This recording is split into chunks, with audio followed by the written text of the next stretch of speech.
চিতাবাঘ তারা করেছে সেই ছবি, এবং তুমি ছবিটাকে টাচ করলে দেখলে হরিণ ঘুরে বেড়াচ্ছে ঘরের মধ্যে আর চিতাবাঘ হালুম করে তোমার ওপর ঝাঁপিয়ে পড়লো। এমনটাও সম্ভব নয়।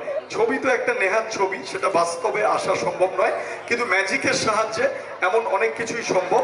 And now I am going to present before you my next magic, that is called the live photo frame, জীবন্ত ছবির জাদু।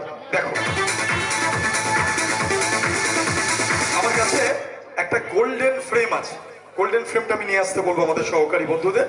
সেই গোল্ডেন ফ্রেমে দেখো, গাছের ডালে একটা পাখি বসে আছে। দেখতে পাচ্ছ তোমরা গাছের ডালে পাখি বসে আছে? হ্যাঁ, আমি ঘুরিয়েও দেখিয়ে দিচ্ছি ছবিটা। এবার দেখা যাক ম্যাজিকের সাহায্যে আমরা ছবিটা দিয়ে কি করতে পারি। নাও রেডি, 1 2 and 3। ওয়াও, অদ্ভুত ব্যাপার। দেখো, জীবন্ত পাখি ছবি থেকে চলে এলো আমাদের সামনে। পাখিটা দুটো ডানা মেলে সকলকে জোরে হাততালি দেওয়ার জন্য বলছে থ্যাংক ইউ। এবার এই পাখিটাকে, এতক্ষণ শো চলবে, আমরা পাখিটাকে ছেড়ে দিলেও কলকাতায় ফিরে যেতে পারবে না।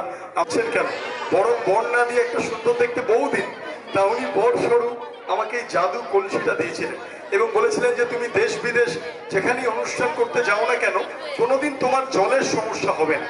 তুমি যখনই জল চাইবে আমাকে স্মরণ করবে, আপনা থেকেই জলের সঞ্চার হবে। তা আমাদের কলসিতে বেশ কিছুটা জল আছে, অনেকক্ষণের শো তো আমাদের পানীয় জল প্রয়োজন হয়। আমরা সম্পূর্ণ জল এই বালতিটার মধ্যে ফেলে দেব এবং জাদুর সাহায্যে জলের সঞ্চার হয় নাকি দেখবো। দেখো, জল ফেলে দিচ্ছি, যেটুকু জল ছিল ফেলে দিলাম, একদম খালি, এক ফোঁটাও জল নেই। এইবার দেখা যাক ভূতের রাজার নাম নিলে জল আসে নাকি। সবাইকে একসাথে জোরে বলতে হবে, জয় বাবা ভূতনাথ, জয় বাবা। দেখো, বলার সাথে সাথে জল চলে আসবে, যতবার বলবে ততবার আসবে। আরেকবার কি বলতে হবে, জয় বাবা। দেখো, বলা মাত্র জল চলে আসবে। কি অদ্ভুত ব্যাপার। দেখো, ভূতের রাজার কলসি।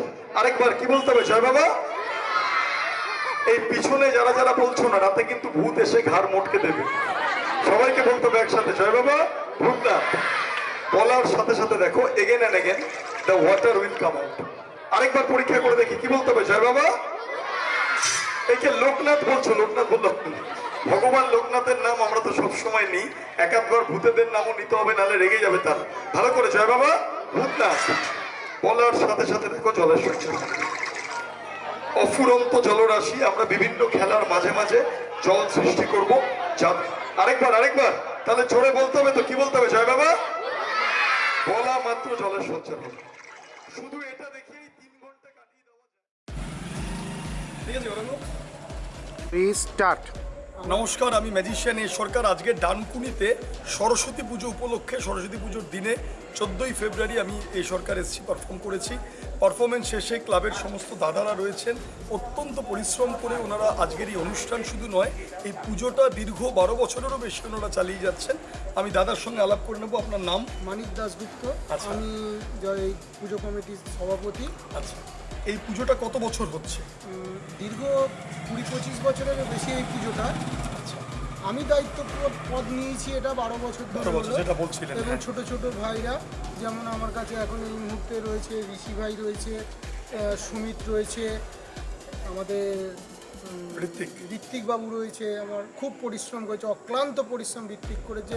সুমিত দেবনাথ, সে সম্পাদক এই পুজো কমিটির, অক্লান্ত পরিশ্রম করেছে। এবং সিনিয়র পার্সন প্রদীপদা রয়েছে। বিভিন্ন জায়গা থেকে বহু মানুষ ওনাদের এই মণ্ডপ দর্শন করতে এসেছেন এবং বিভিন্ন দিনে যে বিচিত্র অনুষ্ঠান সেগুলো দেখেছেন। আজকের এই ভিডিওটা আপনারা পুরো দেখুন, খুব ভালো লাগবে এবং এতে প্রচুর ম্যাজিক আছে, সেগুলো আপনাদেরকে মুগ্ধ করবে। আমরা ঋত্বিকের কাছে একটু জেনে নেব, তুমি ইয়াং অবস্থায় ক্লাবের দায়িত্বে রয়েছো, সেক্ষেত্রে তোমার কি প্রতিক্রিয়া এই পুজো সম্পর্কে, তোমার নিজের যেটা তোমার এই মতামত, তুমি যদি একটু প্রকাশ করো। এই পুজোটা অনেক পুরনো, আমার কাকা দাদারা সবাই অনেক দিন ধরেই করছে। ছোটো ছিলাম তবে থেকেই আমি পুজোর সঙ্গে যুক্ত আছি। এখন আমি এই পুজোতে একটা আমরা দায়িত্বে আছি। আমার খুব ভালো লাগে, কারণ অ্যাক্টিভ সদস্য হিসেবে। অ্যাক্টিভ সদস্য, কারণ বছরে আমার সরস্বতী পুজো সচরাচর হয় না অত বড় করে, ঠিক আছে। তো এইখানে সরস্বতী সবাই পুজোটা মিলে আমার- একটা সবার মিলনস্থল এই জায়গাতে, এবং প্রত্যেক ডানকুনির মধ্যে সর্ববৃহৎ পুজো। সর্ববৃহৎ ডানকুনির মধ্যে, এবং এই পুজো খুব সুন্দরভাবে আয়োজন করেছেন, খুব সুন্দর পরিবেশ, অত্যন্ত ভালো লাগলো। আপনারা ভিডিওটা দেখুন, আমরা এর ব্লগও আনবো, আপনারা উপভোগ করবেন। নমস্কার, থ্যাংক ইউ। সকলকে ধন্যবাদ। Thank you.